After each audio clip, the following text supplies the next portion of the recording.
मुश्किल से मानव की देह मिलती है और उस मानव की देह को प्राप्त कर कर हम भगवान की अविरल भक्ति को प्राप्त कर लें और उस भक्ति के बल पर हम परमात्मा के चरणारविंद के रस तत्व को ग्रहण कर लें।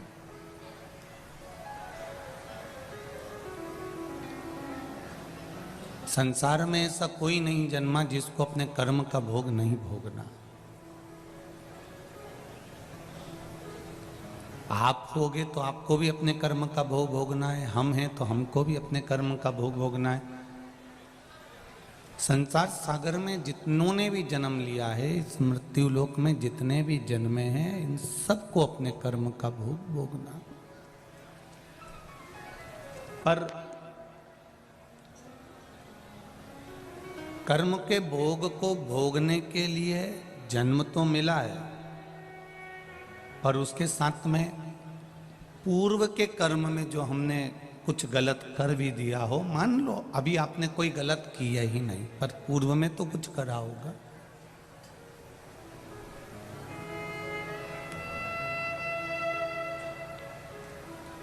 और पूर्व के कर्म को संवारने के लिए, पूर्व के कर्म को सुधारने के लिए अभी जो समय मिला है, इस समय को हम भगवत भजन में लगाकर, स्मरण में लगाकर, कीर्तन में लगाकर, भगवत नाम में लगाकर इस समय को हम संवार सकते हैं।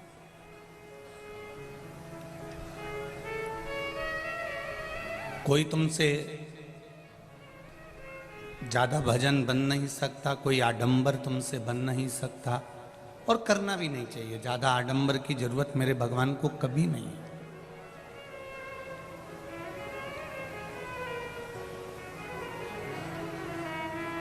मेरे प्रभु ने कभी आडंबर को श्रेष्ठ माना ही नहीं,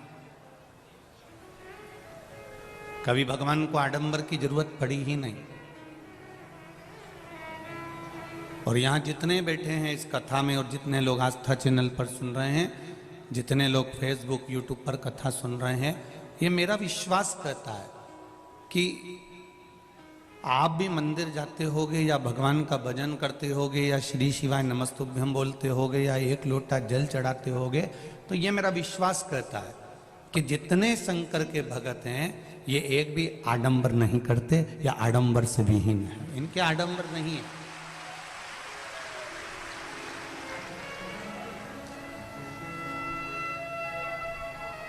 कई कई को तो जल चढ़ाना भी बस घर से लोटा उठाया, ले गई, शिव जी को चढ़ा दिया, उसमें प्रसन्न हो गए।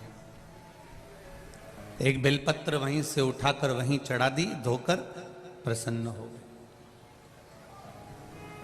अब इसमें कहीं आडंबर दिखता हो लोगों को तो बात दूसरी।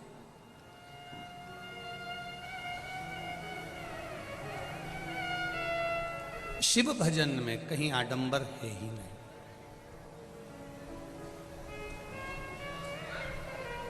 शंकर की आराधना में, मेरे भोलेनाथ जी की आराधना में कहीं आडंबर का क्रम है ही नहीं।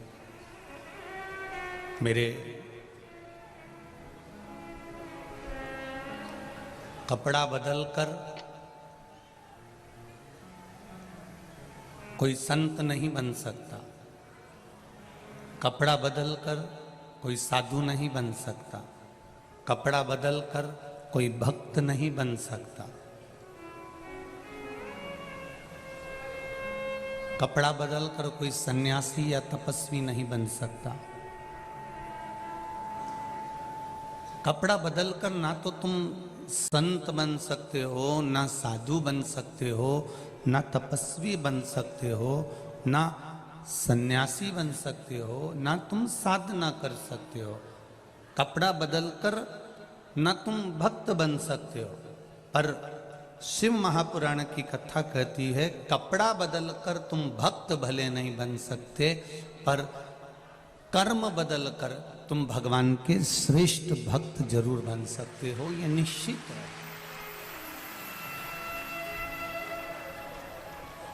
कई लोग ऐसे हैं जिन्होंने कपड़ा बदला और संत बन गए या साधु बन गए या गुरुजन बन गए या कोई भक्त बन गए, तो उनसे निवेदन करूंगा, इससे आप केवल चोला बदल सकते हो पर कर्म नहीं बदल सकते। कर्म बदलकर ही परमात्मा को प्राप्त किया जा सकता।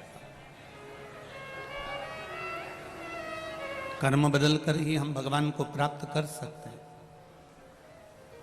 इसलिए बार बार कथाओं में मध्य में बार बार एक बात कहते रहे हैं, मत बुरे कर्म कर बंदे, मत बुरे कर्म कर बंदे, वरना पछताएगा, भगवान की आंखों से तू बच नहीं पाएगा, तू बच नहीं पाएगा।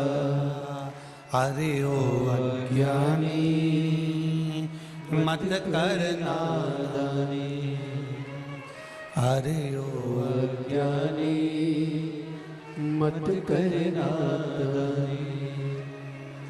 तेरे कर्म का फल भी तू ही पाएगा, जैसा किया तूने तेरे आगे आएगा। तेरे कर्म का फल भी तू ही पाएगा, जैसा किया तूने तेरे आगे आएगा।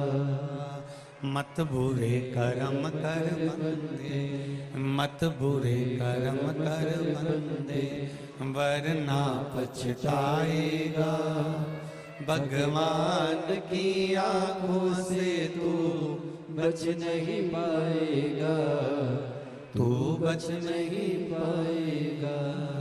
अरे हमारी नादानीता है कि हम अभिमान रखकर, हम अहंकार रखकर, हम कहीं काम में, हम कहीं लोभ में, हम कहीं आसक्ति में, हम कहीं थोड़ी सी वासना में, थोड़ी सी तृष्णा में, हम थोड़े से लोभ में, हम थोड़े से अपने अहम के कारण, अपने थोड़े से लोभ के कारण हम भगवान की भक्ति नहीं कर पाते।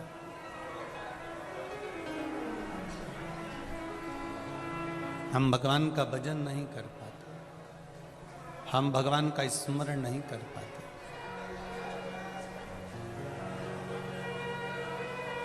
और जब तक भजन का बल नहीं बढ़ेगा, जब तक भक्ति का बल नहीं बढ़ेगा, तब तक परमात्मा की शरणागति प्राप्त करना कठिन है, बहुत कठिन।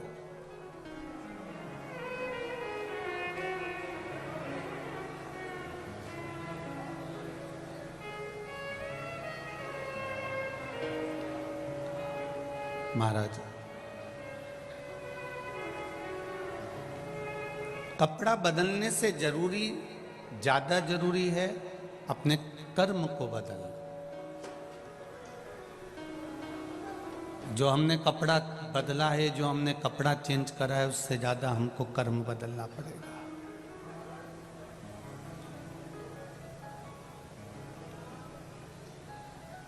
अपने कर्म को थोड़ा सा बदलने का प्रयास करिए।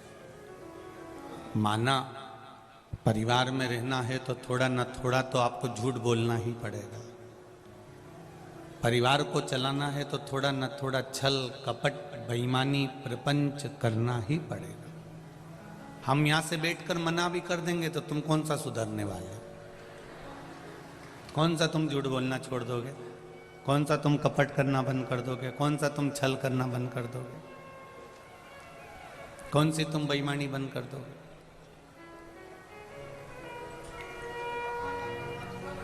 अभी वो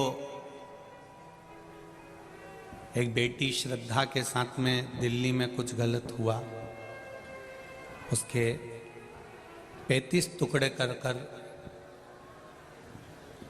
कोई व्यक्ति ने, जो जिसके साथ वो रहती थी, उसने फेंक दिया। अब उसके लिए बोलकर करोगे भी तो क्या करोगे। अब जरूरत उसके लिए बोलने की नहीं, अब जरूरत उसकी जरूरत है कि हमारे घर की बेटियां और बेटे ऐसे गलत काम ना उठा ले, उसको संभालने की जरूरत है।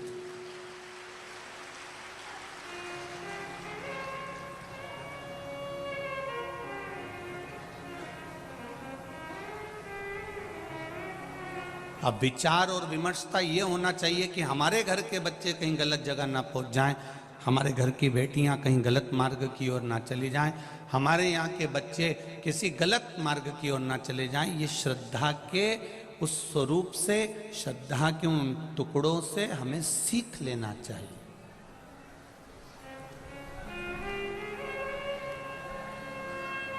और ऐसा नहीं है कि माता पिता ध्यान नहीं देते, माता पिता बहुत ध्यान देते हैं, पर व्यक्ति जब कीचड़ में गिर गया तब ध्यान दिया तो क्या मतलब का? सामने खड्डा है और कीचड़ भरा हुआ है, उससे पहले माँ बाप को अपने बच्चों का हाथ पकड़कर रोक लेना चाहिए। ये मूलता हुआ।